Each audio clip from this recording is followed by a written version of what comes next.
और जयपुर से ही केजे श्रीवास्तव भी बने हुए हैं। तो केजे, आज की तस्वीर क्या रहेगी राजस्थान से, क्योंकि आज भी ताबड़तोड़ दौरे तो लगे ही हुए हैं। अब जाति और धर्म, जाति की तो एंट्री हो ही चुकी थी, अब धर्म के नाम पर बीजेपी जोर शोर से घेर रही है कांग्रेस को।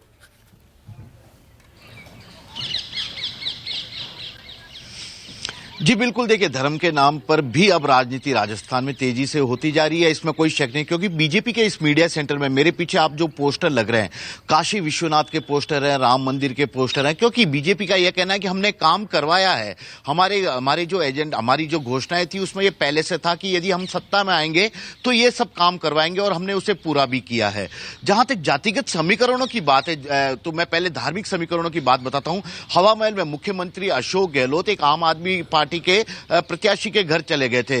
रात को उनसे मुलाकात की और उन्हें कांग्रेस पार्टी के विधायक के जो प्रत्याशी है उनके समर्थन में बैठा भी दिया था, मैदान से हटा दिया था।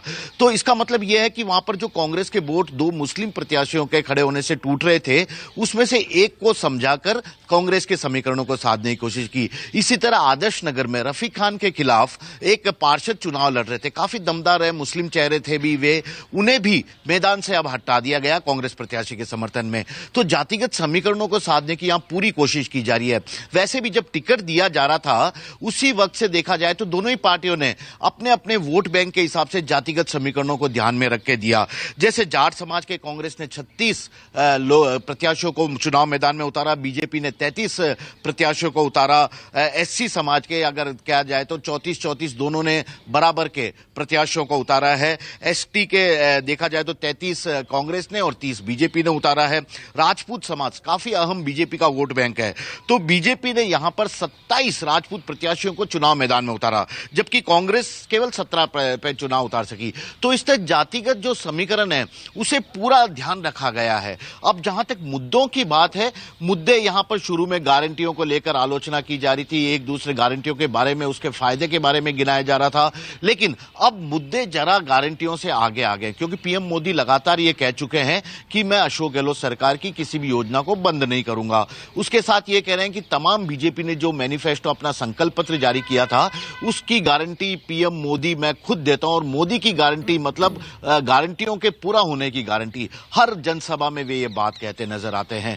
कांग्रेस की बात है, कल उन्होंने 7 गारंटियां तो पहले ही दे चुके थे। कल मैनिफेस्टो में भी एमएसपी लागू करने, यानी कि देखिए किसानों के लिए बहुत बड़ी बात होती है।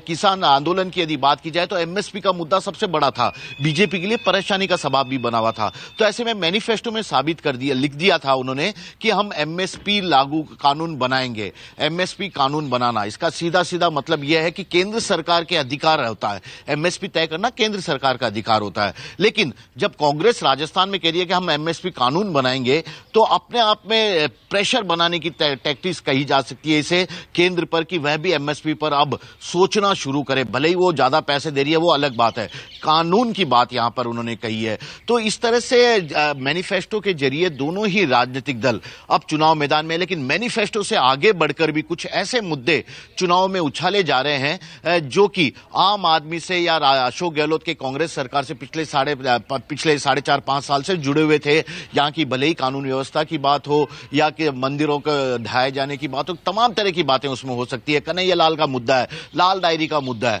तो उसके आधार पर घेरने की कोशिश करें। और कांग्रेस की कोशिश यही है कि जो आरोप बीजेपी की तरफ से आ रहे हैं उन पर केवल इतना कहें कि इन आरोपों में कोई सच्चाई नहीं है, कोई दम नहीं है। हम हमारी योजनाओं पे बात कर रहे हैं, क्या आप 500 रुपए में गैस सिलेंडर दे सकते हैं, क्या आप 25 लाख का बीमा दे सकते हैं, या क्या आप पशुधन के 2 रुपए किलो में गोबर खरीद सकते हैं। तो कांग्रेस अपनी योजनाओं को ही बीजेपी के सामने रख के लगातार यही कह रही है कि बीजेपी भी ऐसी ही बातों को लेकर जनता के बीच में जाए, उसके बाद जनता को तय करने दें। फिलहाल तो अब यही देखना होगा कि अब 24 घंटे का वक्त बचा, यानी कल शाम को सभी केंद्रीय नेताओं का चुनाव प्रचार खत्म हो जाएगा। उसके बाद देखना होगा कि जनता का मन ये कितने बदल पाए हैं। लेकिन एक अगले 24 घंटे और ये तीखे वार प्रहार जो है वो और हमें देखने को मिलेंगे, और इस बीच जनता इसके बाद क्या फैसला लेती है, वो फैसला 25 तारीख को ईवीएम में कैद हो जाएगा।